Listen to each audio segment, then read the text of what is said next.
Welcome to Geek.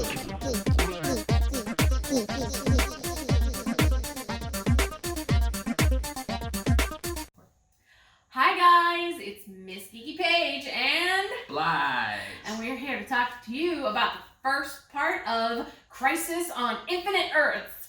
We just binge watched the first 3 episodes. That's what the things did. Yeah, it was awesome. So what do we think?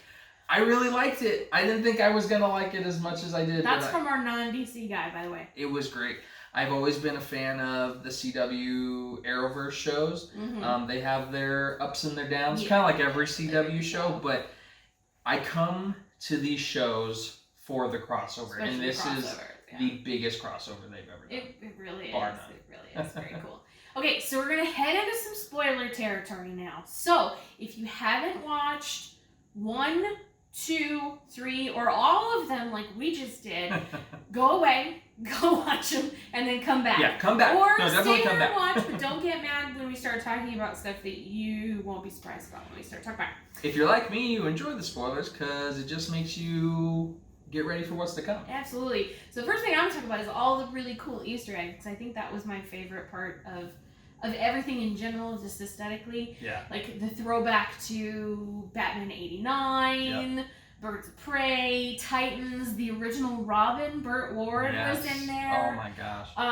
There was just so much, like Batman's trophy room. You had the Riddlers, Kane, Mr. Freeze, Poison Ivy. And in the Batcave, he had, you can see it, it's really quick. She saw it. He's got the 89 Batmobile. Yeah. And how cool is it to finally see Kevin Conroy The man himself. Batman. That's right. A little bit weirder than I expected it to be. I think that's how it was too. He came down the stairs and we just both kind of looked at each other and went, like, oh man, this is Conroy, yeah. it's the man. Yeah, weird hearing his voice coming out too. Of not a cartoon. Yeah, of not a cartoon. Not at all. I think my other tiny little favorite one was before we got to Tom Welling, who is back. Yay! Yeah, Not in the suit. We won't tell you about that if you haven't seen it, but yeah, he's back. What I enjoyed about that is there was a shot of a newspaper article written by Miss Lois Lane that says, "I spent the night with Superman." All you Donner Cut folks out there know exactly why that is awesome. So I actually wasn't all that surprised about the death of Oliver because we know that Stephen Amell is done at the end of the season. Plus, they also hinted in last year's crossover that Oliver was going to meet his end because we know he traded his life for Kara and Barry. Yeah. The one that really surprised me was Barry Allen from Earth 90. John Wesley Schmidt back. Oh, man. I was not prepared for his death. I really wasn't. I think with that actor, we kind of talked about it a little bit, they'll bring him back to either be Jake Eric or his dad or whoever the character is I don't think that's the last time we've seen that actor, but I think that may be the last time we've seen Barry Allen from the 90s. I think so. I really did.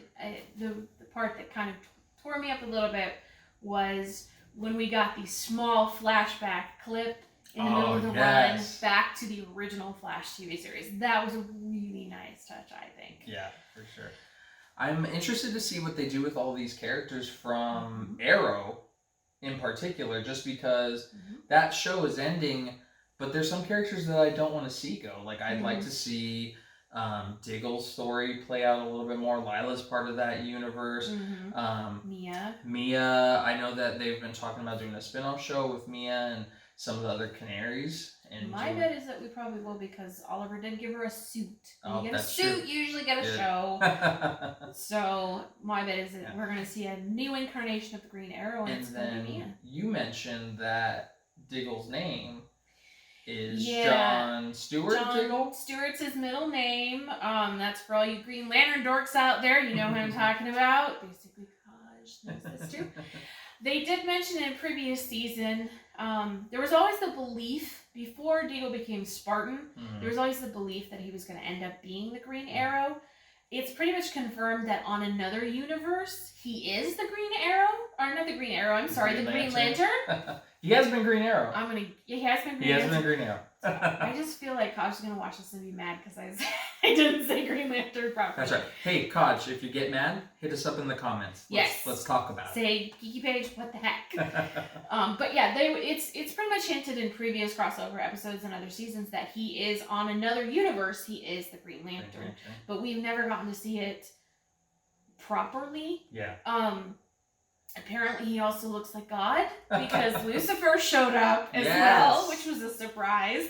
This one and Tara were super excited. Yeah. Not only are we crossing shows, we're crossing platforms now since Lucifer is a Netflix character. But it's a DC comic. But it's a DC comic. So yeah, we've got Lucifer, Constantine, some of the legends.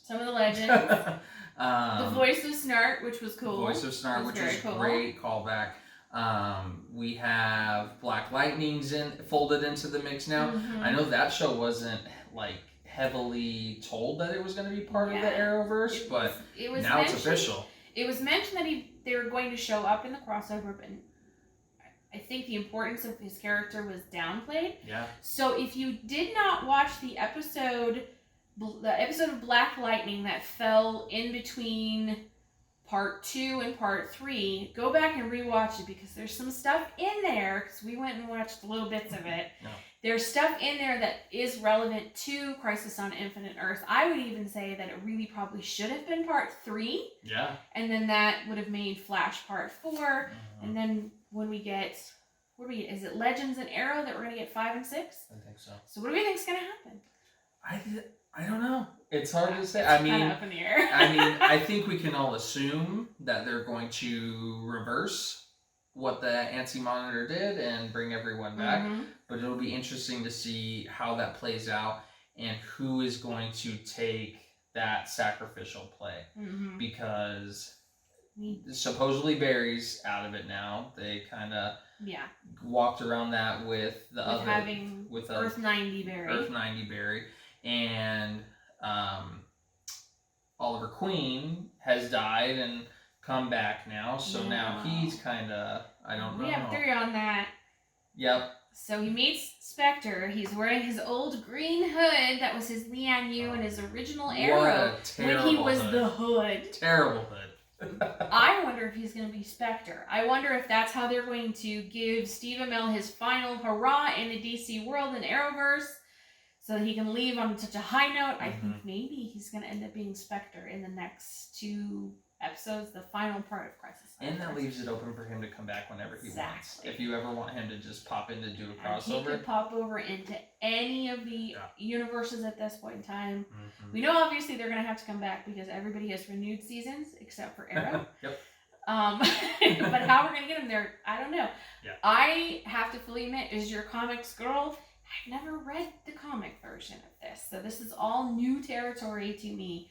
One thing I was kind of bummed out with is they kept dangling it in front of us that Wonder Woman would show up, but no Wonder Woman. We still got 2 episodes left. We might get something. I have a theory on Wonder Woman and Aquaman, because if you notice, those are the only 2 that do not have a place in the Arrowverse. Which are the only 2 that had successful movies. And Shazam. Shazam too, but Shazam was never really. Yeah, so it's possible. They have said before that they want to keep their movie and TV universe separate. But they don't really do that, though. Yeah. To a certain extent, there is some crossover-ishness. Yeah. So I don't think we'll see Wonder Woman. I would have liked to have seen the scuttlebutt was that it was going to be Linda Carter as Wonder Woman, but which would have been fine because they had her in Supergirl. Yeah, she was president of Supergirl. Yeah. So it'll be interesting to see what does happen. They're definitely going to be a sacrificial play. They're going to bring everything back. Maybe with Kara. She was really wanting to dive into that book and bring all the... Well, and since we don't have Superman anymore because Lex decided to take him over, yes, we have no... He was Truth? The Paragon of Truth. We're missing a Paragon of Truth now, and we know it's not going to be Lex. Yep. So it'll be interesting to see. I would be interested to see what you guys think. So make sure you hit us up on Facebook and Twitter and Instagram, and hit us up below in the comments section. Let us know what you think is going to happen in the next 2 episodes, the second part of Crisis of Infinite Earths. We're really interested to see what you would think. Yep, and make sure you like and subscribe this video and check out all the other content that we have. We've gone in the DC universe, we've gone in the Marvel universe. Star Wars comes out in 2 weeks. 2 weeks. Or 1 week. 1 week. Yes, next week. Rise of Skywalker. Yep, Rise of Skywalker next week. I'm sure we're going to be doing a lot of content on that. So definitely check us out. And don't forget, check us out on Redbubble. We've got lots of cool merch, some of which Blize is modeling for you right now. Also, check us out on Amazon if you use the Amazon link, which you can get on our website, and you also can get it on the Facebook page. Yep. If you use that link, we get a small portion. We're talking really small, but we get a small portion of your purchase price donated to us, which just helps us run this show. So if you like it, give it a try. It's not any extra money. We appreciate it. And it's the holiday time, so we know you guys are shopping on Amazon. Don't pretend like you don't. We know they owe you salt, just like Disney. So this is Miss Geeky Paige. And I'm Blize. And remember, keep on geeking on. You've been listening to iHeartGeek. Our Twitter account is @iHeartGeekShow. Hope you enjoyed the show.